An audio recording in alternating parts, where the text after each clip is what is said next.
ॐ यं ब्रह्मा वेदान्तविदो वदन्ति परमा प्रधान पुरुष तथान्ये विश्वोद्गते कारणमीश्वरं वा तस्मै नमो विघ्नविनाशनाय।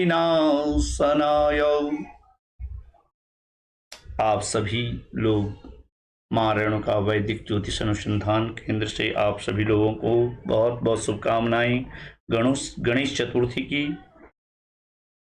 और हम आज ज्योतिष के परिचय में विषय में बात करते हैं कि ज्योतिष का क्या विशेष महत्व है, हमारे जीवन में ज्योतिष का क्या प्रभाव है और ज्योतिष के किन कारणों से हमारे जीवन में प्रभाव पड़ते हैं और ज्योतिष के प्रणेता कौन कौन है, इस विषय में थोड़ा सा सूक्ष्म से चर्चा करेंगे।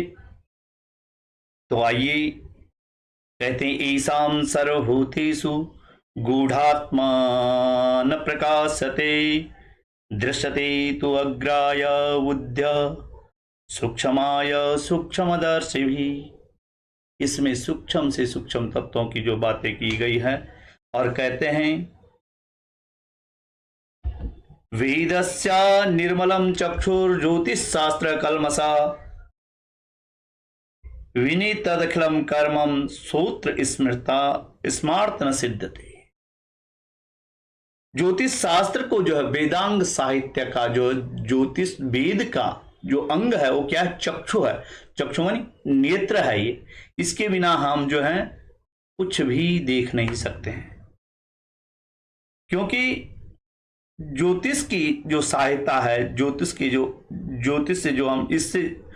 से जो हम सहायता लेते हैं, क्योंकि इसके बिना जो हम श्रोत्र स्मार्त और गृहस्थ का जो धर्म का जो कार्य होता है, कोई यज्ञ अनुष्ठान या हमने किसी चीज का मूर्ति इत्यादि करना होता है, तो इसके बिना ये सब सफल नहीं होता। क्योंकि जन्म से लेकर के मृत्यु तक के जो संस्कार हैं या जो भी मूर्त हैं, उनमें इसका जो बहुत बड़ा योगदान है। तो इसलिए क्योंकि ज्योतिष शास्त्र के अंतर्गत ये आ गया, और भारतीय ज्योतिष शास्त्र के अंतर्गत जो है त्रिस्कंदात्मक कहा गया। इसको क्या कहा गया? सिद्धांत है, होरा है और संहिता है। ये तीन खंड इसके जो है हमने ग्रहण किया गया है इसका। और जो तदंतर जो शास्त्र, इस शास्त्र के अंतर्गत और भी आता है। और क्या क्या आते हैं आपके प्रश्न भी इसी के अंतर्गत आता है, जो हम प्रश्न करते हैं, या शकुन, जो शुभ अशुभ शकुन के बारे में भी, और मूर्त शास्त्र को जो सम्मिलित किया गया इसमें जो, तो ये क्या बन गया? भारतीय ज्योतिष का ये जो है एक पंच स्कंदात्मक नाम दिया गया इसको, भारतीय ज्योतिष। और कालांतर में अब जो है, अब क्या हो गया इसका बहुत विस्तार हो गया, व्यापक विस्तार हो गया। व्यापक विस्तार क्या हो गया इसका, कि इसमें जैसे वर्षफल, संवत्सर, मनोविज्ञान, जीव विज्ञान, रासायन विज्ञान, चिकित्सा विज्ञान, अंतरराष्ट्रीय ज्योतिष और वनस्पति और मार्केटिंग में तेजी या मंदियानी, इन विषयों का भी इसमें अध्ययन किया गया। तो शास्त्र के अंतर्गत बहुत ज्यादा विश्लेषण इसमें किया गया। अब तो वर्तमान समय में इसमें जो है अंक शास्त्र हो गया, सामुद्रिक शास्त्र जिसको हस्तरेखा विज्ञान, स्वर विज्ञान, वास्तुशास्त्र और रेकी, इसको भी इसी ज्योतिष शास्त्र के अंतर्गत अध्ययन किया जाने लगा है। और तीसरा इस त्रिस्कंदात्मक में जो दूसरा नाम इसका आता है, फलित शास्त्र है। फलित शास्त्र भी इसका, क्योंकि जन्मकालीन ग्रहों का जो स्थिति होती है उसके अनुसार मानव जीवन में जो सुख दुख, इष्ट अनिष्ट, लाभ हानि, उन्नति अवुन्नति, भाग्योदय आदि समस्त क्रियाओं को जो भी शुभ फल होता है, वो हम इसी होरा शास्त्र के अंतर्गत सब आता है। और इसके बड़े बड़े आचार्य हुए हमारे बहुत, जिन्होंने इस शास्त्र को हम सब तक लाया है। वो उसमें कौन है? नारद जी हैं, जो बड़े ज्योतिष के बारे में बताया है। और इसके प्रेरणा है हमारे ब्रह्ममिहिर जी हैं, जिन्होंने इस शास्त्र के बारे में बताया।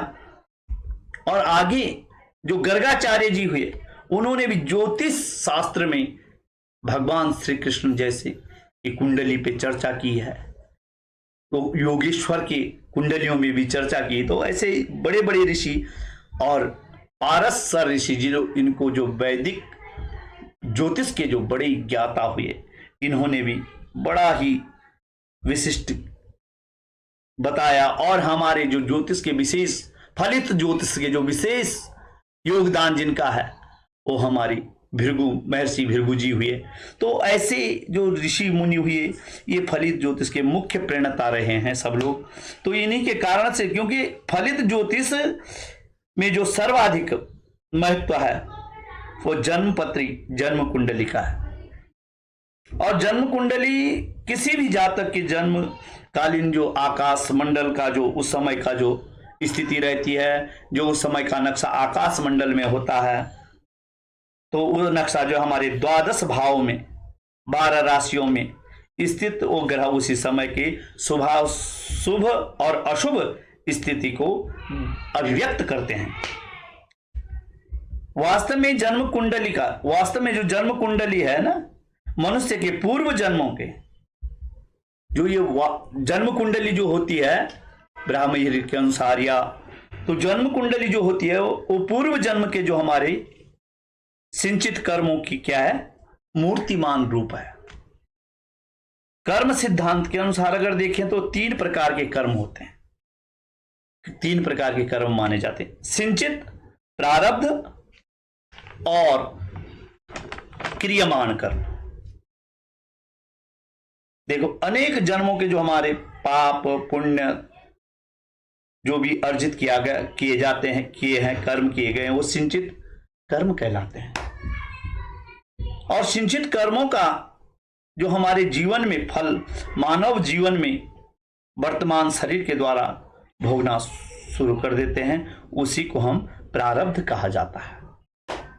तो कहीं ना कहीं ज्योतिष शास्त्र के अनुसार ये हमारे जो सिंचित कर्म, प्रारब्ध कर्म, क्रियामाण कर्म हैं, ये सब हमारे जीवन में पड़ते रहते हैं।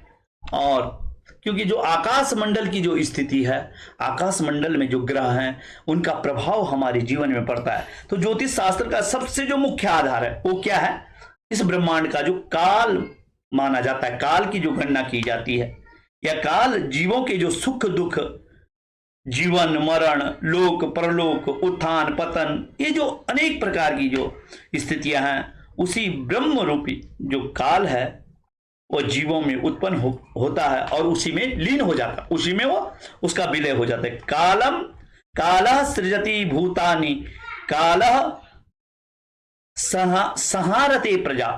काल के जो मुख्य, काल का जो स्वरूप है वो काल पुरुष का नाम दिया गया है।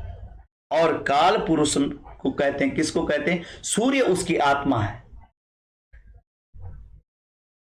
काल पुरुष की क्या कहा गया, सूर्य उसकी आत्मा है, और चित्त जो मन है वो चंद्रमा है। और उसमें क्या है, जो मंगल है वो क्या है, जो मंगल ग्रह है वो आपका क्या है, उसमें वो सत्व है। और जो वाणी जो हम बोलते हैं वो कौन है, बुद्ध हैं। और उस काल पुरुष के द्वारा जो हम अगली वीडियो बनाएंगे उसमें भी बताएंगे, पर लेकिन जो सुख और विज्ञान का जो देखता है, ज्ञान का जो रूप देता है, वो कौन देखता है, बृहस्पति देखता है। और उसी काल पुरुष के अनुसार सांसारिक भोगों को शुक्र और दुख पीड़ा कौन देखता है, शनि देखता है। तो आज की वीडियो में तो हम इतना ही आपको बताएंगे।